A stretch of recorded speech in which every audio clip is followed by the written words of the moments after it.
Before we get underway, today's podcast is general in nature and not specific to your circumstances and should not be considered personal advice. Welcome to everyone listening to our third GFM Wealth Advisory podcast. My name's Patrick Malcolm. I'm a senior partner at GFM Wealth Advisory.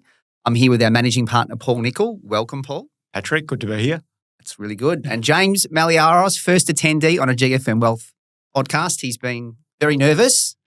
How are you feeling about it, James? Great to be here, Patrick. Just take a little bit of mercy on me, please, mate. But I'm looking forward to a great session today. So our topic for today is the top investments for 2025. And before we get into our predictive capabilities, we're going to talk about some advisor predictions that we made for 2024 and also look at some advisor predictions for 2025. So we do this in our Trade Secrets newsletter. So to start with you, James, can we talk through your 2024 predictions, both financial and non-financial? And Paul and I will assess how successful they were.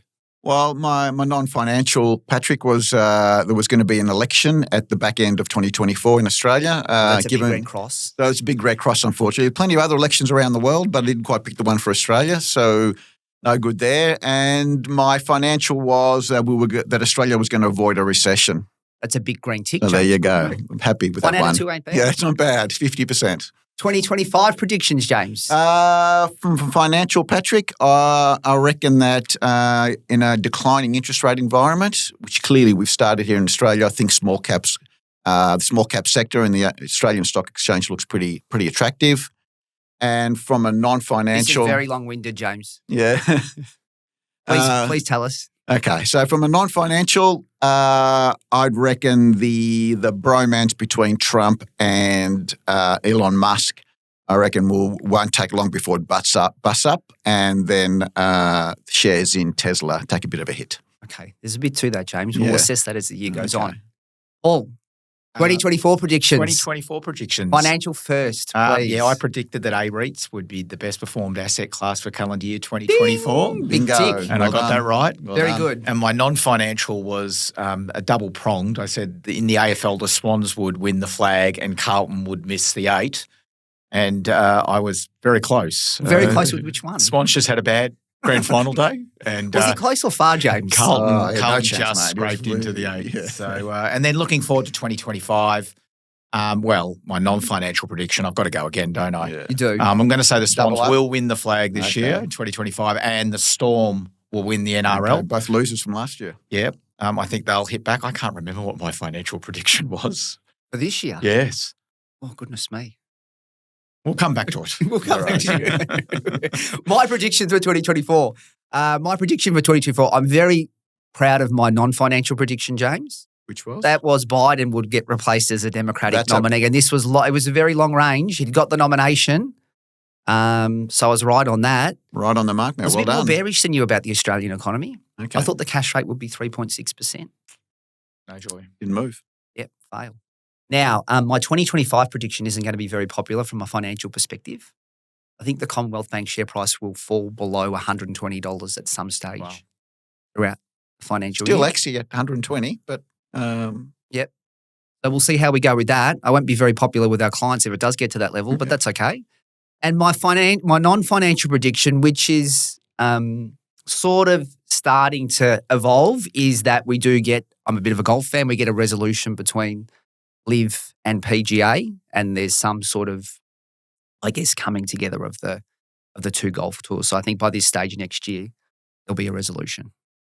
Let's see. On to the exciting stuff. So top investments for 2025. So we'll move to the first slide. And what would a top investments be, James, without a discussion about CSL? So it has to be the number one there. So off you go. first cab off the rank. As everyone knows, Paul's got 2 children. If he had a third, he would definitely name it CSL. Yeah. So for 2025, we continue to maintain a very strong confidence in the long-term prospects of CSL. Just as a refresher, CSL is Australia's largest global biotechnology company. In fact, one of the world's largest global biotechnology company. CSL is genuinely one of Australia's genuine corporate successes on a world stage. For those who don't know, CSL was the old Commonwealth Serum Laboratory set up during World War I, 1916, to manufacture vaccines. It brought penicillin to Australia in the 40s, and they had a long and proud history of being a very fine company. Listed on the ASX and has been one of the best success stories also on the ASX. Really has, yes. So CSL has basically 3 business divisions. It has CSL Behring, which is the plasma business. It has CSL Seqirus, which is the vaccine business, and it recently acquired CSL Vifor. And CSL Vifor does renal care and treats haemophilia. So if you just turn to the next slide, the CSL is a genuine market leader in each of these segments. And if we can just put it in the simplest possible form, plasma has many applications for treating life-threatening illnesses. Through the COVID environment, I think we become all the more aware of the importance of vaccines. And the recent acquisition of Vifor, particularly for its, I said before Vifor, it was for the iron deficiency, is critically important. So it's fair to say that it hasn't been an easy period for CSL over the last few years. In a moment, we'll look at the share price history of CSL, but we have many reasons to believe that CSL is going to be well positioned for future growth. During the COVID environment, plasma collections, so the donation of blood, and all of CSL's collection centres in the US was dramatically hit by the pandemic. I think that's relatively self-explanatory. There was less of a predisposition during lockdown periods to donate blood. And not only now in the post-COVID, or dare I say the non-lockdown environment, collections are well and truly above where they were in the pre-COVID environment because CSL invested very heavily in opening new donation centres. And the yields out of the plasma, so when the blood is donated, it's spun, it's turned into a plasma, and immunoglobulins are taken or extracted from that plasma.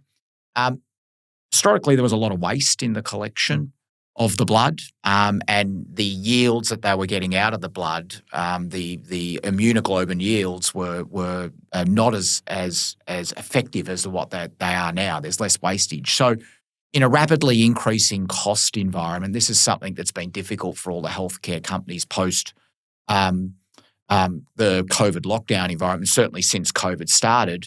While we've got this environment of significant increase in costs in the healthcare system, CSL's doing a very good job in the plasma business in terms of the collection of blood, more blood than they were collecting before, and improving the yields out of the blood that they collect. So if we look at the next slide, I've certainly been relatively bullish about CSL over the last 5 years, but in effect, the share price has traded in a relatively tight range over the last 5 years. And you can see at today's prices at around $260. We haven't really seen any growth in CSL over that period. Now, if we look at that period of that graph from 2020 to 2025, CSL, yes, there has been the acquisition of Vifor, but if we have a look at that graph there, the revenue of the group back 2020 compared to today, revenues are significantly higher today than what they were. Profits are significantly higher than what they were. And in this financial year, it's expected that profit growth will be double digit. So largely what's happened is we've had what we call PE contraction. The stock is now trading on a much cheaper forward-looking PE than what it was back in 2020. So we think the stars are starting to align for CSL. The plasma business is kicking goals. The vaccine business has had a rough 6 months, but that was largely because of the flu season in the US being a little bit more sedate than what it has been in previous years. And there's been criticisms of the Vifor acquisition, but that business is performing well. So we've got to say, I've got to say that we genuinely feel that CSL, compared to 5 years ago, where you look at where the business is at right, is an attractive. Yeah. This is a very attractive entry point for CSL. Really interesting. Paul shared a chart with us last week, James, that showed the PE relative between Commonwealth Bank and CSL. Yeah. CSL's historically been Interesting. considered an expensive stock. Yep. CBA a cheap stock, and they're on the same price to earnings multiple. Commonwealth Bank's pretty much not going to grow its earnings for the next 3 years, whereas Paul pointed out before, growing earnings double digits. Yep. Plenty of upside. Yeah. Yeah. So There's a misalignment there clearly between the bank and CSL. we think so. And investors aren't patient beasts, right? And if you look at the CSL share price over the last 5 years, in a way, there could be some justification for perhaps lacking some confidence or patience in what the long-term track record for CSL is. But I just think this creates a buying opportunity, and at around $260 looks very attractive. Third biggest stock on the ASX behind Commonwealth Bank and BHP. Now to the next slide. Sticking with the theme of Australian shares, James. Yeah, so we've gone from what we think is one of the leading Australian companies in CSL to probably the leading listed investment company on the stock exchange. It's a beast. So this is just a great stock to have in the portfolio. Australian Foundation Investment Company, or AFI, has been going since 1928. So we're getting on to 100 Almost years. as old as you, James. Just a few more years to catch up there, Patrick.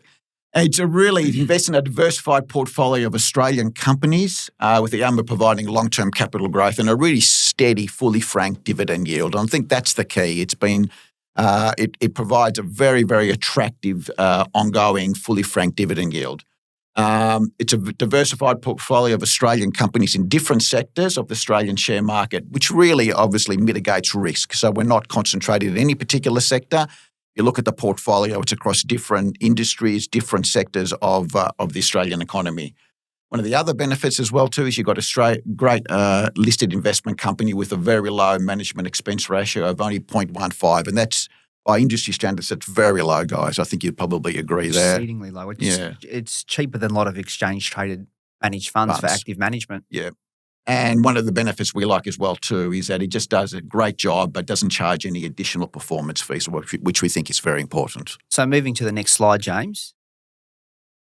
So as we mentioned there, we've got a very long-term track record of delivering solid returns to investors. It pays out a wonderful fully franked dividend, which is really important to people, particularly who are in the pension phase of their superannuation.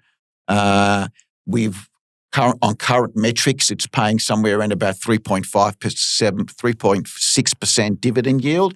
And if you actually gross that up for franking credits, it's close to 5.1%. So we think that's really, really attractive, particularly for people in the pension phase. And I think picking up on the listed investment structure here, James, where they've got many, many years of retained profits and those franking credits. So the variation in the income, it just isn't there. They've got many, many years of profit. So without guaranteeing anything, we can be pretty certain they're going to pay that level of dividend for a very, very long time. Yes, spot on, Patrick. That's exactly right. Spot on. And we think just like CSL, which is we think is a very attractive entry price, we also think AFI currently is at a very attractive entry price. It's trading at about a 13% discount to its net tangible assets, which means that if you're buying $1 worth of assets for roughly 87 cents, and sort of that is a very, very attractive point to get into the market. So jumping to the next slide, if we look at that historically, just that graph on the right there, James. Talk us through what's happened historically with AFIC. Yeah, so you can see historically AFIC tends to trade at a premium, which is above the line there. So you're paying above the par value for AFI. But over the last number of years, what we've noticed is basically from the beginning of 2023, it's been trading at a discount, and that discount has seemed to get larger. We think that that doesn't warrant such a large discount. We think that the stock pays a consistent dividend, so we think it should be a higher share price. So we think at the current discount, we think it's a very, very attractive entry point. Yeah, to think you can get a diversified portfolio of Australian shares for 87 cents in the dollar on that fully franked dividend yield, you'd be crazy to go and buy an exchange-traded fund. Correct, at par value. So, we think, there are many reasons why listed investment companies, Patrick, trade at discounts and premiums. But at the moment, it is trading at a discount. And we think that's trading at a discount which is too high. And as such, we find it a very attractive point where particularly clients who are in the pension phase that need that regular income. Yeah, for me, I think the question here is you've got a high-quality investment that historically has traded at a premium, the skeptic in me, the first question I would ask myself is, why is it trading at a 13% discount now? What's wrong? Well, there's nothing wrong. I think if we can be fair, AFIC's a fairly vanilla investment. You certainly wouldn't call it sexy. No. And we've had strong returns in markets in the last couple of years. And I think investors are gravitating to the sectors that have performed really well in the last few years. Everybody wants to talk about tech and everybody wants to talk about AI. There's definitely a value bias in AFI. Yeah. And whereas AFIC runs a more conservative portfolio, I've got to say that it's perhaps not looking as sexy as what other investment areas of the market have looked in the last couple of years. So, to think that you're able to, as you said, Patrick, buy a portfolio at 87 cents in the dollar that largely has produced a market return that pays you a reliable dividend income stream and is low cost and extremely well managed. It's incredibly attractive. Yeah. So moving to the next slide, which is my first investment. Now, the reason why I'm talking about this investment first is I'm certain if I spoke about this at the end of our podcast today that I would put you guys to sleep. So it isn't the most exciting investment. It's government bonds. And I always say to clients, there is no more boring asset class than government bonds. So what is bonds? It's a diversified portfolio of Australian bonds, which includes government bonds, semi-government bonds and corporate bonds. And unlike some bond ETFs that track an index, bonds is actively managed by Western Asset, a well-known fixed income investment manager. So they try and outperform the index.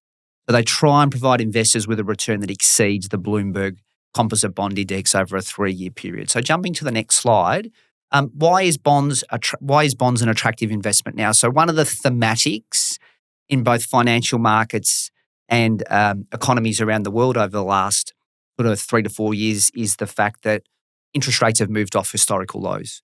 Buying bonds towards the end of 2021 was a very, very stupid thing to do because bonds here in Australia got as low as 1%. They actually traded below that. So simply put, if you were buying a 10-year government bond at the end of 2021, you were locking in a return of 1% for the next 10 years, which didn't seem like a very, very good idea.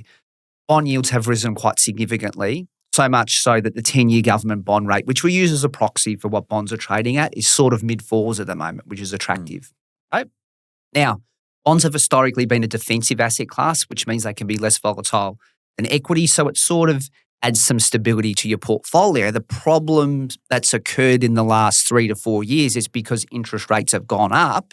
This might sound crazy, but bonds have actually produced a negative return over that time. Yeah. Why? Because the bond you purchased on the 1% yield falls in value because interest rates have gone up. So we feel now is an attractive entry point to bonds, and there is the potential to pick up capital growth by investing in bonds at the moment. Now, one of the really important reasons why you would include bonds in a portfolio is because of what we call the negative correlation with equities, which is, simply put, if the share market falls, that can often mean you get a positive or less negative investment by investing in bonds. So you get an average of the two. Now, that can help diversify your holdings and reduce the overall risk.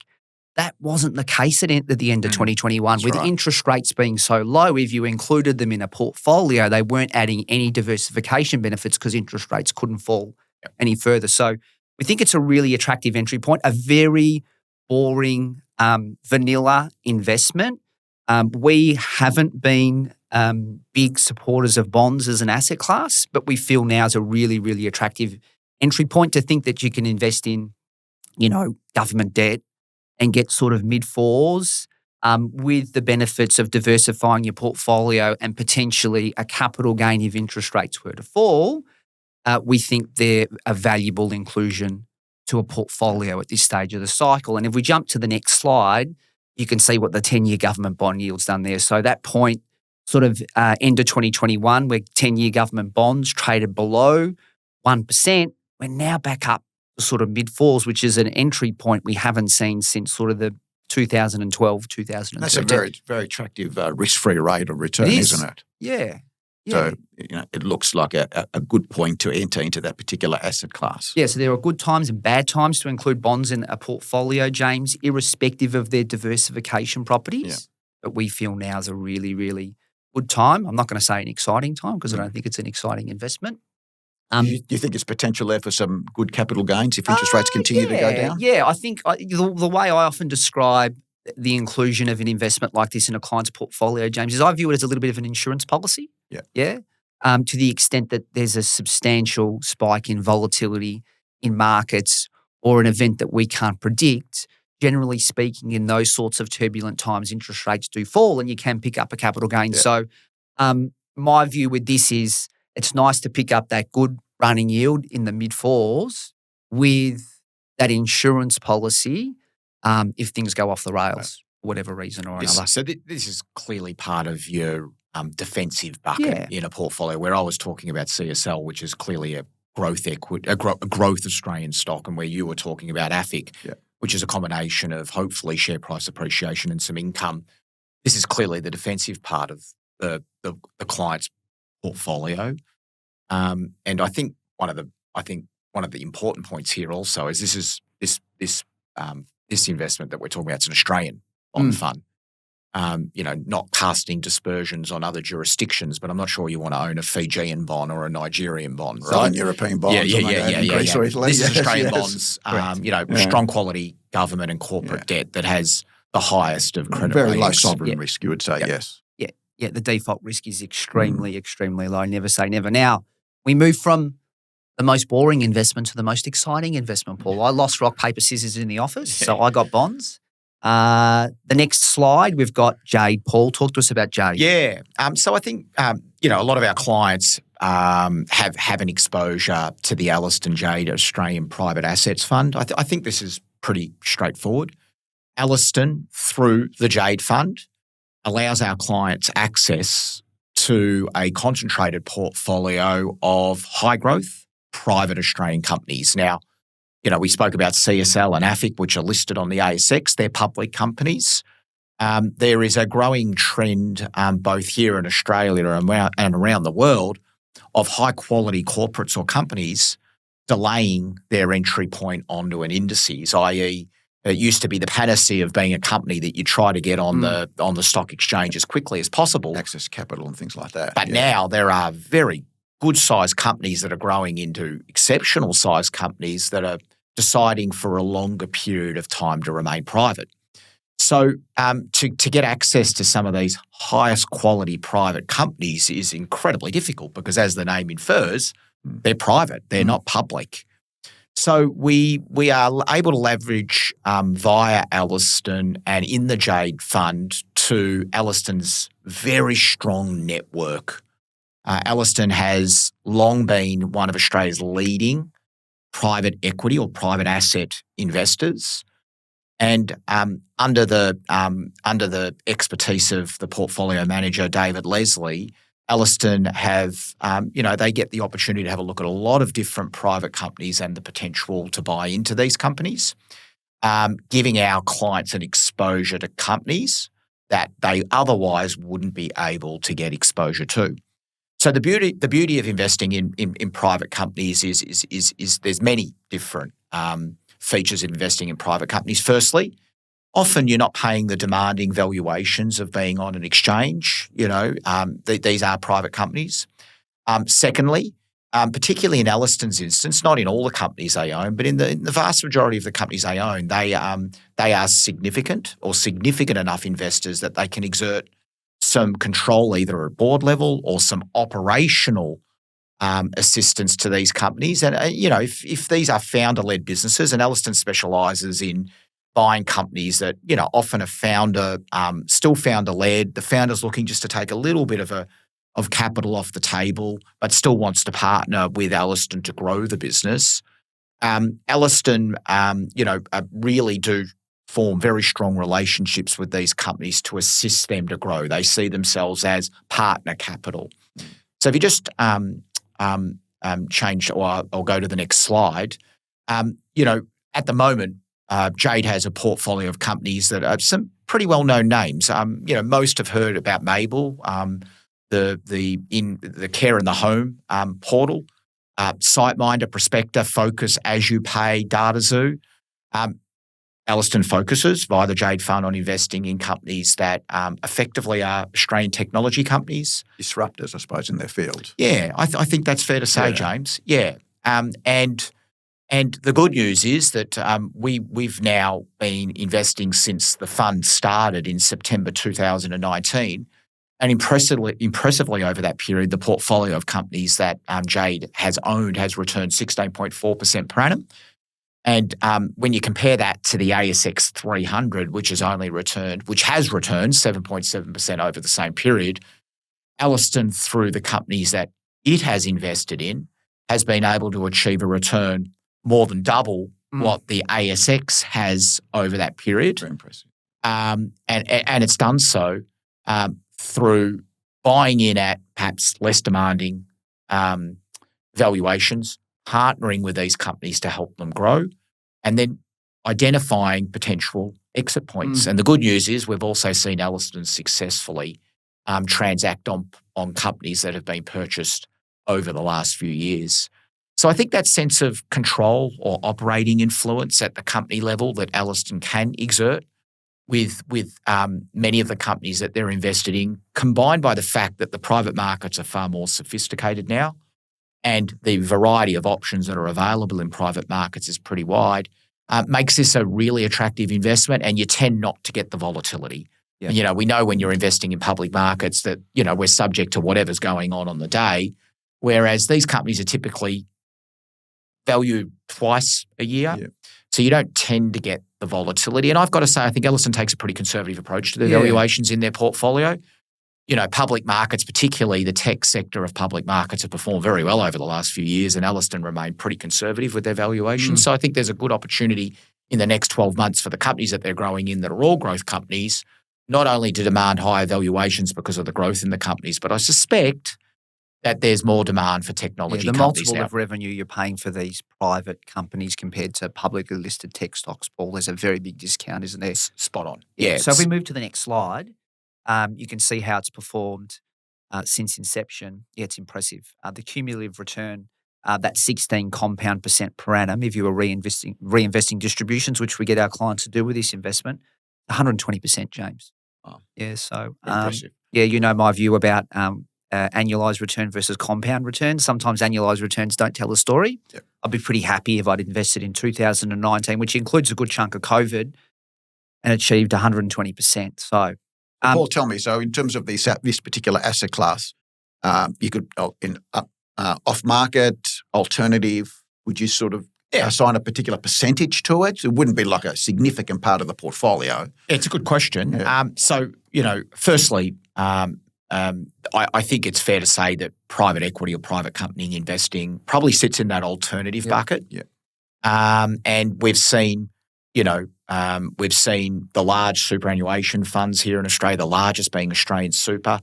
They seem to be increasing their allocations to the alternative bucket, and particularly private equity. The Future Fund clearly has a very high exposure to alternatives and private assets.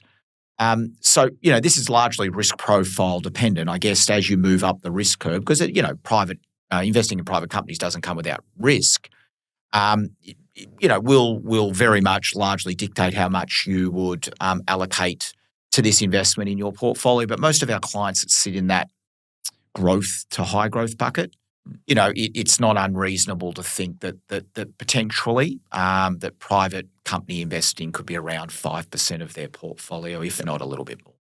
Now, this is bold. We're jumping to the next slide. You've pinned the ears back a little bit here, James. Interesting. I like it.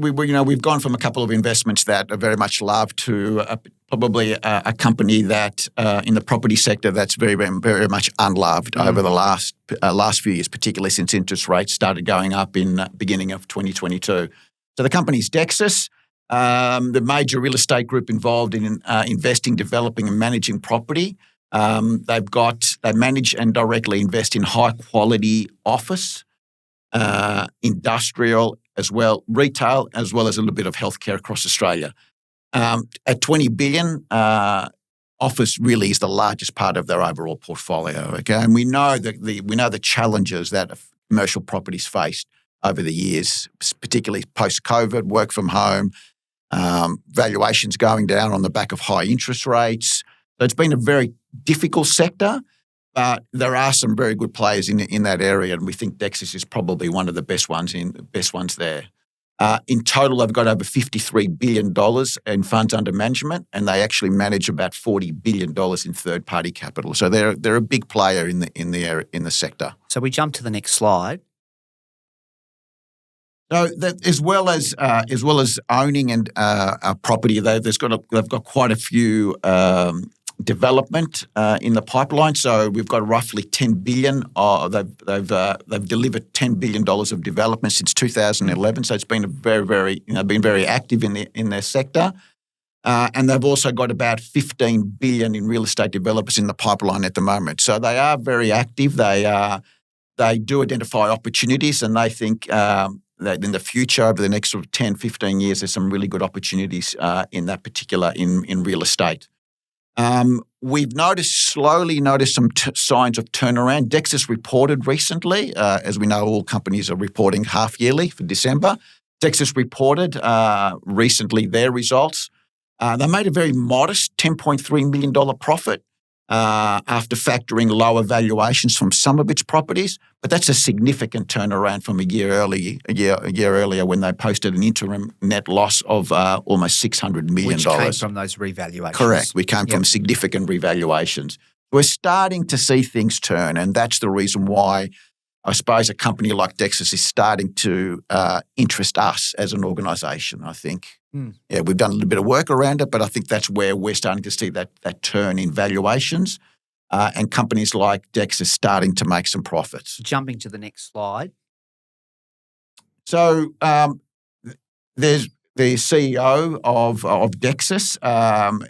He was interviewed recently, and he suggested that the pace of devaluations that we saw over the last few years is easing, particularly for high-quality office towers. And that's the really important thing. There are office towers suburban, but they're also in the major CBDs. And it's really that high-quality central CBD office towers that are starting to show valuation because there's more demand.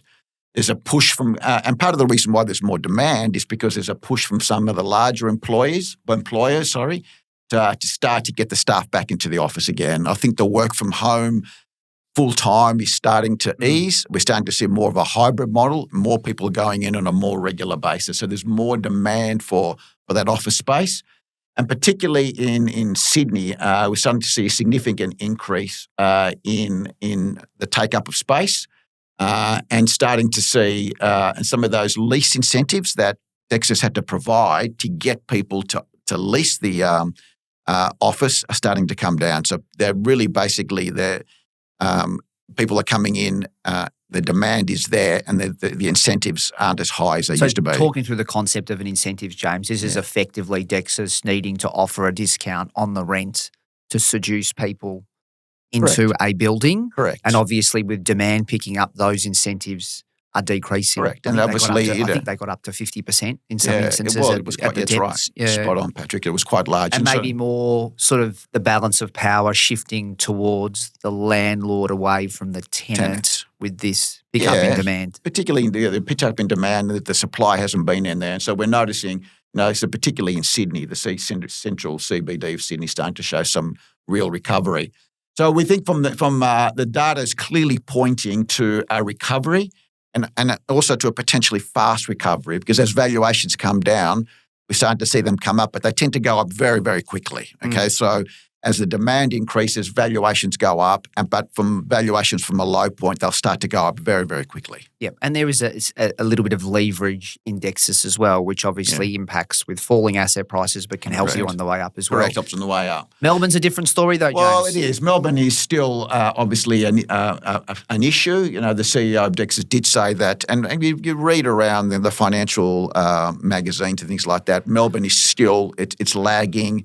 It will take a bit longer for Melbourne to recover, we think, in that office and property market. James is really trying to belt us around the head with this one, Paul. So we're going to jump to the next slide. More highlights, James. Well, yeah, some of the other highlights I thought we would mention after the December 2024 half-yearly results. Occupancy rates are 93.5% for office and over 95% for industrial. So, reasonably high occupancy rates the sectors that have been beaten around a bit. Rent collection remains really strong at almost 100%, 99.6%. The full year distribution guidance of 37 cents was confirmed, but that equates to about a yield of about 5.3. And there are no franking credits, unlike ASX listed shares. The listed property funds don't have franking credits in them. So 5.3. Current shares, the shares are trading at roughly a 24% discount to the net tangible assets. So that's come down a bit. I think after the last couple of months, the share price of Dexus has come up, and so maybe it's about a 15% discount now. Trading roughly there, Patrick and Paul. But we still think it provides a very, very attractive point to get into that particular sector of the market. Maybe we can talk through the fact that you're buying at a 24% discount or wherever that discount is, net tangible asset backing, but getting a good chunk of the business for free. Yeah, and that's the other thing I haven't got there correct, Patrick. That's exactly so right. The funds management business, which obviously generates a profit, that isn't factored into the NTA. That's a business that generates revenue and income that isn't part of the NTA that you're getting for free at the moment that you used to have to pay for. Exactly. Once upon a time. I think the thing, look, it's obviously not, Dexus doesn't just own office property, right? But the large part of Dexus's business is office property. And I think the thing that's interesting here is that we all know office property has fallen rather significantly in value. So if you're buying into Dexus right now, you're buying in where we think you're near the bottom of the cycle of those falls. And then in addition to that, you're buying it at a further 24% discount to what it's worth, which is quite extraordinary. Office property won't remain as subdued as it is right now forever. And they own the A-grade stuff. And that's about the quality of the properties that they own, Paul. And I'll throw in a couple of things here. Firstly, interest rates falling have got to be favourable for property, especially office property. I'll throw in another, curveball. The AUD, the Australian dollar, is very weak, and it makes our assets to foreigners look particularly attractive. So if you're in the US and virtually one of your dollars is buying two of our dollars, and you want to buy high-quality A-grade office property, you're able to do so after it's dropped. You're able to buy in at Dexus at a further 24% discount, and you've got currency acting as a big tailwind for you as a foreign investor. I think we're going to see a lot of merger and acquisition activity in the Australian market the next 12 months. And I think office property could be one of those areas where we see significant. Yeah, I think you're spot on there, Paul. I think, there's a couple of factors there that look very attractive for overseas players. And our final slide on Dexus, showing how contrarian a view this is, James. Goodness me. Yes. 14 down to 7, James. Yes. I'll tell you, very much unloved sector of the share market. But, it's about looking at opportunities and looking at the right time to get into them. And as much as, as we know, CSL share price hasn't done much over a number of years, we think current, Dexus price looks very attractive based on the metrics that we've talked about. Bottom valuation, we're buying in at a discount. It's certainly not going to be a straight line up, but, the times to get into, good quality investments is near the bottom of the cycle. Correct. I think we all agree with that. So I haven't been quite as bold jumping to the next slide. I've chosen Centuria, James. So sticking with the property. Yeah, sticking with the property theme, the listed property theme. So as distinct from Dexus, which owns office property and a little bit of industrial, Centuria is a pure industrial REIT. It owns nothing else but industrial property. It's the largest pure play domestic industrial property investment vehicle in Australia. So what's industrial property? It's warehouses, it's logistics, it's cold storage, distribution centres, even data storage and those sorts of things. So Centuria owns a diversified portfolio that includes warehouses, distribution centres, logistics facilities, and even data centres, as I mentioned there. Now, the really interesting thing is to look at the tenant profile, okay? The tenant profile, the top three tenants are Telstra, which is mainly a large data centre out in Clayton. Woolworths, some of Woolworths distribution centres, they're the second largest across four, and also Arnott's as well. Now, I don't think any of those businesses are going broke anytime soon. And we know James eats a lot of Tim Tams. So the Arnott's factory. No, the girls at home eat lots of Tim Tams. Yes, lots of Tim Tams. Yeah, and the other thing with industrial property too is it's really important that it's located in the right spot. So the properties that Centuria owns are in key areas close to major transportation hubs and infrastructure. So if we move to the next slide, Centuria aims to attract and retain high-quality tenants, ensuring stable income streams, very high occupancy rates, which indicates a strong demand for Centuria's properties. A long WALE, we love acronyms in this industry. WALE stands for weighted average lease expiry. So what does that mean? It means Centuria's tenants are locked into leases on average for a very, very long period of time. And that makes sense. Yep. With these facilities, they're pretty bespoke. Arnott's doesn't want to pick up their factory and move down the road. They want to stay there, so they're keen to strike long-term leases. The industrial property sector is benefiting from factors like e-commerce and increasing demand for supply chains. And it's a really attractive option for income-seeking investors. So a bit like Dexus, this is trading at a big discount. And without sort of sinking the boots into Dexus, I think you can sort of rationalise why Dexus is trading at a discount, the bearishness around office property, which is probably overdone. It's really hard to understand with Centuria. It's trading at a 25% discount. Tenants aren't leaving.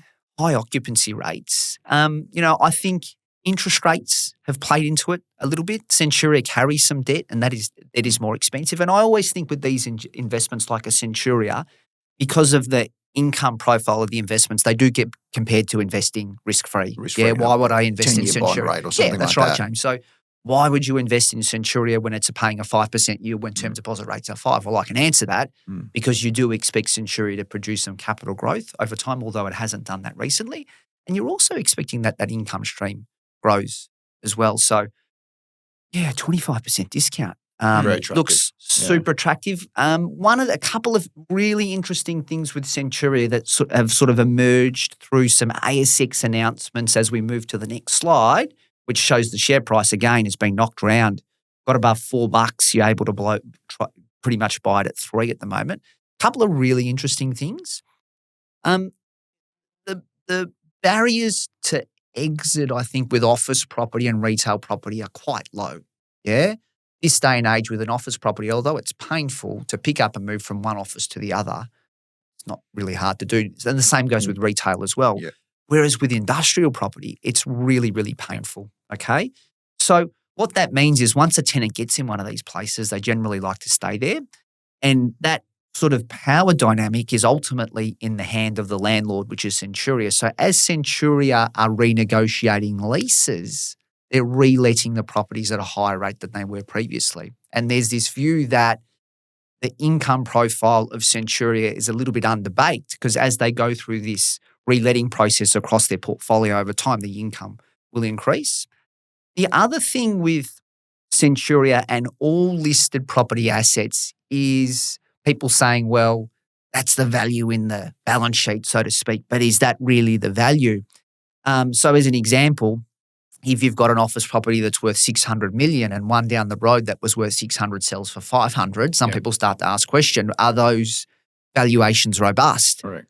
Centuria's sold a couple of assets recently. They're not really turning over the portfolio, but if they get an attractive offer or they view one locale as being more advantageous compared to the other forward-looking, they can sell assets and have. They've sold them for higher than book value. Yeah, so I think, to Paul's point before, I think with all these investments when they're trading at a discount, you need to operate with a degree of skepticism, i.e. asking why it's trading at a discount. And I think that would be around, with this, a skepticism around the valuations. Yeah. And I'm not necessarily saying 2 or 3 sales validate it across the whole portfolio, but I just think it's a super attractive entry point. And it's just not too much that can go wrong from this point, James. The renegotiating leases, they're about 20% under market, Under-rented. under rented. Yeah. So Centuria is successfully increasing on the lease renewal a quite significant increase on their rental. I guess the devil's advocate, Patrick, on this one is we largely understand that probably a good part of this portfolio is tenanted to for e-commerce purposes, right, or for consumption purposes. I guess if we ended up in a very poor economic environment where consumption significantly dropped, potentially drawing a long bow, the demand for high-quality industrial property potentially is more sensitive, but it feels as though the Australian economy, and these are all Australian assets, appears, whilst growth is moderating, appears like it's close to bottoming out and potentially we're entering the next cycle. Yep. And we know that the demand for the supply in the supply chain, just based on e-commerce alone, it continues to grow. So thinking out loud, the only reason why you could be negative about Centuria is that the economic cycle took a significant downturn or fell or was far more negative than we thought. But guess what? If the economic cycle is far more negative than what we thought, it's not just in Centuria that's going to fall in value. Yeah, and just to your point with Dexus as well too, Paul, I would be shocked if there weren't international players that were sniffing around. Yeah, have to be attractive. Yeah, the big pension funds out of the US and Canada and these sovereign wealth funds really like these long duration assets in terms of and matching the sort of liabilities. So look, I don't think you ever invest in an investment for sort of in the anticipation of a takeover, but I think it provides some sort of floor for the share price. So look, not a good ride if you bought in at $3.50, but we think it's a very, very attractive entry point. Now, on to the next investment. You've definitely drawn the more exciting ones, Paul. All my investments tend to be more growth orientated, don't they? Well, I picked small caps to do pretty well this year, so let's go ahead with it. I agree, James. I think it's innate in Aussies to like to have a little bit of a gamble, and who hasn't had a friend that's tapped them on a shoulder, or a colleague, or a family member, or a co-worker say to them, "Hey, this company, this smaller company, they're going to boom." So it's in our nature to want to invest in smaller companies here in Australia for the potential returns and very strong returns that you can generate by investing in smaller companies. So we're a big advocate for investing in domestic small caps. Largely, the definition of a domestic or an Australian small cap company is a company listed on the exchange that sits outside the top 100 by market capitalisation. And one of our preferred smaller company fund is the Fairview Equity Partners Emerging Companies Fund. Now, while I said it's that Australians love the idea of investing in a smaller business that one day will grow into something far larger and far more successful. If I had $1 for every time somebody said to me, "Hey, invest in X, Y, Z," you'd have no dollars. I would be completely broke. So what we know is that investing in smaller companies can also be fraught with danger. The profile of just going and buying one or two small companies yourself in the pursuit of potentially trying to generate a very strong return is particularly dangerous. And these hot tips are obviously more often than not hot tips. They're it's street gossip that turns into nothing. Yeah, that's right. So we prefer to leverage off the experience of a high-quality fund manager, in this instance Fairview, that specialises investing in this area. These guys are constantly analysing the market. They're getting in front of management, and they're deciding both from a macro and micro perspective as to whether these companies suit. So, by virtue of the fact that small caps tend to be under-researched, and aren't really on the radar of the larger institutions, we think there's the opportunity through a high-quality manager that runs a diversified portfolio to limit the risk, because we know diversifying is important. There's the potential for strong returns. So if you turn to the next slide, Fairview has a long and proud history of investing in smaller companies here in Australia. 2-3 very experienced portfolio managers that make the stock decisions in the portfolio. But it's also fair to say that small caps have spent several years now, domestic small caps have spent several years underperforming their large cap peers. And I guess there's a range of factors that are impacting on smaller companies. Clearly, smaller companies are firstly far more sensitive to the economic cycle. Some of these smaller companies still aren't making. Many do make profits, but some aren't. So they require capital markets, and they are more sensitive to the economic cycle. In a rising interest rate environment, a lot of these small companies will borrow to expand or have borrowings. That's more expensive for them. And in a particularly during the COVID environment, I think there was a sense that there was a flight to safety by investing in large caps. Big end of town. Yeah. So we've had several years in a row now where domestic small caps, high quality, even if it's a high quality diversified portfolio of small cap companies, have underperformed their large cap peers for factors that are largely beyond the control of companies at a company level. So what we've had is this extraordinary valuation gap that has opened up between small caps to large caps.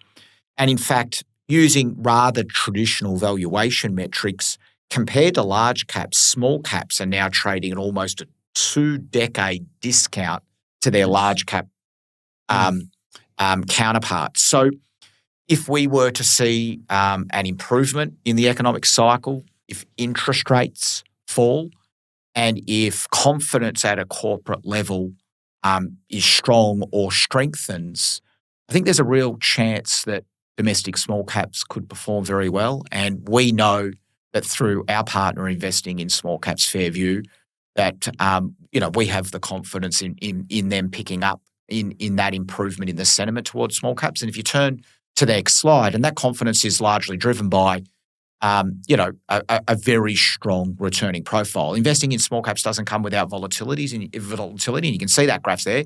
There can be points like at the start of COVID, and when interest rates started to rise, where you can see, small caps get hit. Yeah, but valuation spread out, yeah. That's exactly right. But we know that Fairview has a long track record of strong returns, and I think Fairview have comfortably outperformed the S&P ASX small caps accumulation index. So it's made sort of sixfold in 17 years, Paul. Yeah. A little bit less than. And in an environment in the last 4 or 5 years that hasn't been suitable to small caps. So look, it's James.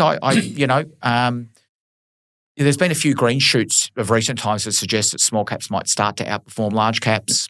I think now's a good time to have some confidence in investing in small caps. And we have spoken about like A-REITs and small caps that compared to other sectors of the market have been less attractive of recent times. So this is, again, maybe a smidgen contrarian. But small caps will have their day, and when they do, you can be assured that you'll see probably a pretty quick re-rate.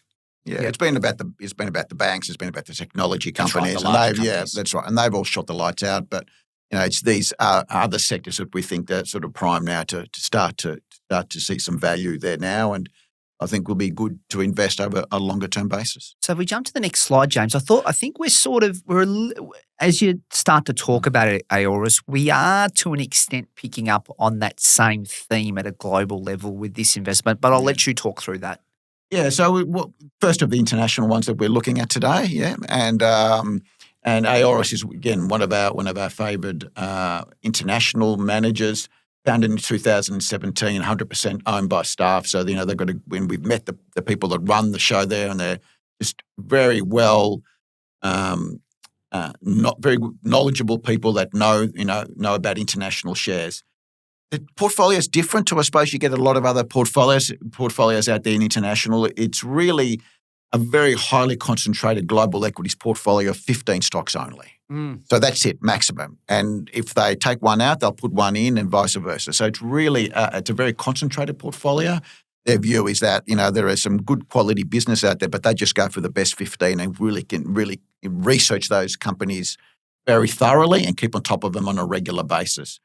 So they own growing, highly profitable, market-leading businesses run by prudent and very capable management teams. So it's very simple metrics that they use, but they're really, really important in terms of the stability of the businesses that they invest in and the quality of the businesses they're in. Generally, those businesses aren't buffeted around by the fluctuations in the economic cycle. Again, they're very solid core business, good businesses that do well through good economic times, but hold up well during more difficult economic times. And we can see things can change quite subtly in the economy. And these businesses aren't buffeted around by as much. So for them, they like to keep that type of business that they look into rather than trying to get the latest fad company or the latest technology or growth company out there. one of the things that they do is, they look into businesses as well too that are more broad. They service many end markets across different geographies around the world, and a very large degree in control of their own destiny, not subject to moving government policy goalposts. So they're not, things don't change if government policy changes. These are really solid businesses that are very much in demand through the economic cycle, and that's the reason why they sort of concentrate on those 15 really good core businesses. Moving to the next slide. One of the things we do like is that you're actually diversifying away from some of the big tech companies, as they call the Magnificent Seven. Companies like Google and Microsoft, Apple, Amazon. Those Magnificent Seven companies make up roughly 33% of the S&P 500 US index. That's Incredible. That's probably the highest that they've recorded. And that's just too concentrated. You're paying over the odds for these particular businesses, so they look beyond that. And other than Microsoft, which they think is a very quality business, and we agree about that. Most of the stocks that they select are non-IT positions in companies, in business service companies such as Experian and Accenture, as well as consumer-focused businesses such as L'Oreal, which we know well, and Visa, which is a fairly recent acquisition. Yeah, so I just maybe to pick up on linking the last two investments, we would probably describe these as being satellite type investments, James, that you include them in a portfolio to complement other investments. So sort of something like a Fairview, to Paul's point around Jade and the risk profile. You might see an allocation of anywhere from sort of 2 to 6% for these individual investments. You wouldn't just have Fairview and Aorus in a portfolio together. There's a complementing system. And Aorus, with how hard the tech stocks have run, and to think that they're 33% of the S&P 500, it really helps blend. So if we jump to the next slide.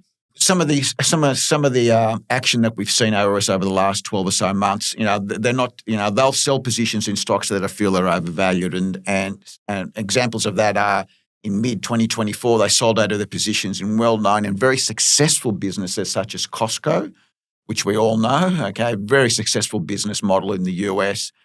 They sell everything, Paul, there, as you're aware. I know you often go there and you take your wholesale card there. I've got a young family, James. That's right.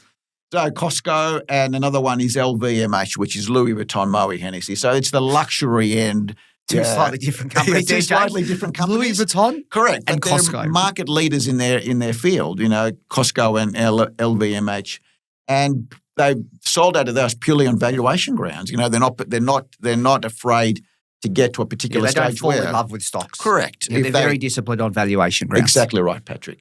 And they replace those with companies such as Visa, which we all know, and Compass. And people that don't know, Compass is the world's largest contract catering firm. So this is the diversity of their portfolio. It's not just tech.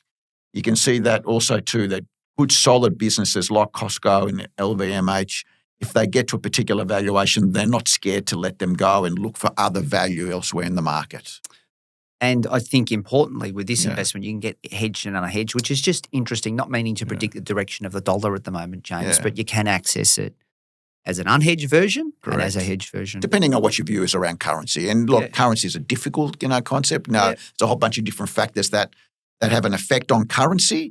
But if you've got a particular bias towards whether you think what the Australian US dollar exchange is going to be like, you can invest in either one. And a lot of people, what they often do is they may go for a 50-50 split or something like that. Might complement another international fund that's unhedged, so you use the hedged version of this.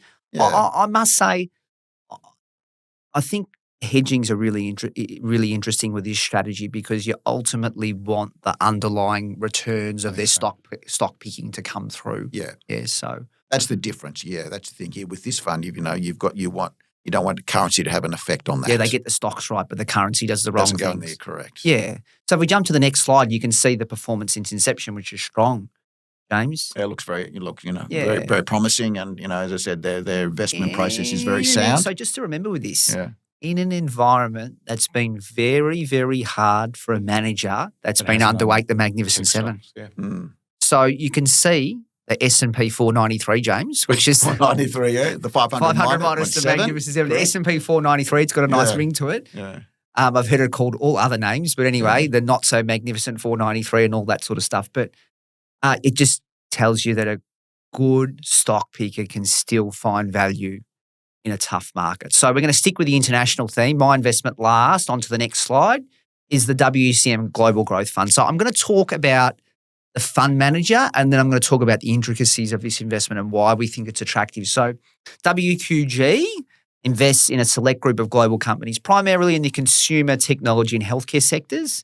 And what they focus on in terms of the companies that they're looking at are those with a strong corporate culture. WCM, the investment manager, believes that a positive and productive work environment is crucial for long-term success, which intuitively makes sense.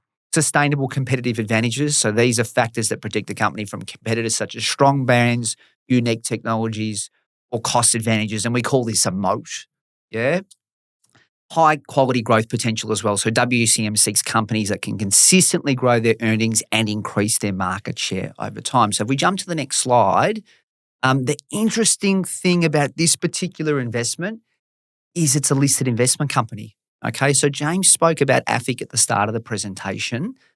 WCM owns international shares, but it is an Australian listed investment company. And why this is really interesting for investors that are seeking income, for those that are in the pension phase, because this is a listed investment company, you can get franking credits from investing in international shares, which some people find very happy, very unusual. It's a bonanza. It's a bonanza, James. Bonanza. Well, it's very attractive to get a good dividend yield out of investing internationally. Notoriously, you didn't, but something like this, because of the structure, you can get that. You can get that growth, but you also can get access to a really good dividend stream. Yeah, and it's a bit hard to sort of wrap your head around this, but you need to understand that these retained profits are on the balance sheet and the tax has already been paid and the franking credits are there. Yep. When you buy them as a new investor, you're getting the tax credits, the tax that someone else has already paid on your behalf. And the interesting thing with WQG is it has a progressive dividend policy. It's looking to increase its dividend each quarter. Now, like AFIC, it's trading at a discount. Would have liked to have done this about 2 months ago because this was trading at a 24% discount and sort of narrowed to 15%. And this just shows you how quickly things can change and how quickly people pick things up.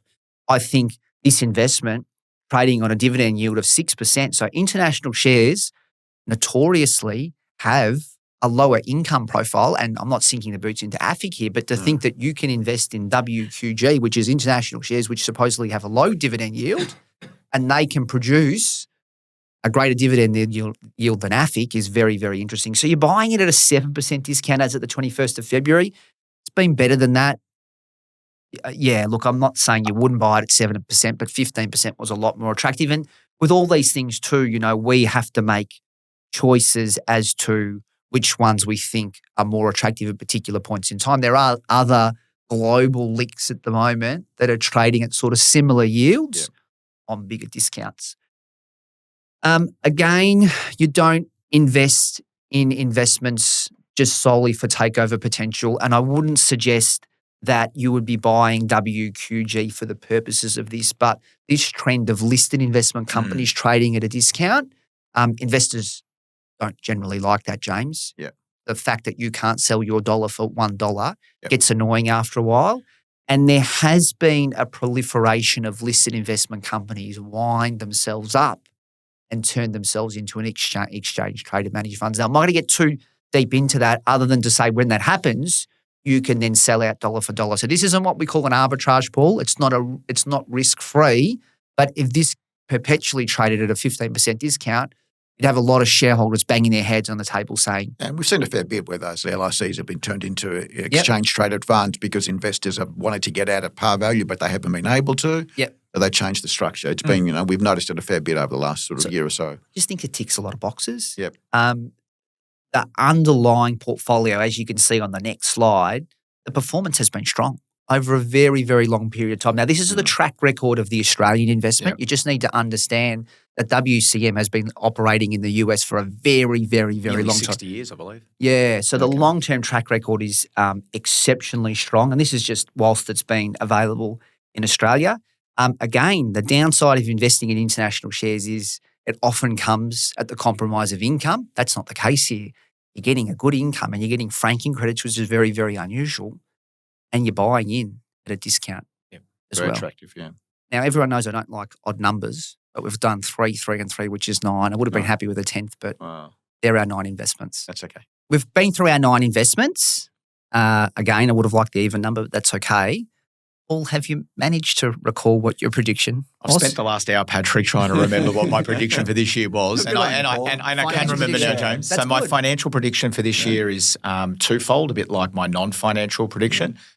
I think healthcare stocks have spent since the onset of COVID have been in the doldrums a little bit. To be fair, the performance of the healthcare sector, which prior to COVID had been one of the best performed sectors in the market, has suffered. I think we're going to see I predict that the healthcare sector will be the best return sector of the ASX and global markets. Is this cheating after putting CSL in there, James? Yeah, well- Yeah, it is in the last 12 months, and perhaps I think domestic energy prices. We're all getting used to paying a lot more for energy. I think there's a real chance because of policy disconnect that we'll all be paying a hell of a lot more for our energy by the end of the year.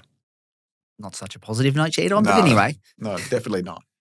Thanks for joining us today, guys, and to all our listeners. We hope you It was enjoyed fun. Really, I really enjoyed it, and I hope everybody gets It something wasn't out so of it. scary, was it, James? No, it wasn't. For the first time, it was great. I really enjoyed it. Thanks, guys. Good on you Thank guys. you, James. Thank Cheers. you, Paul. Thanks.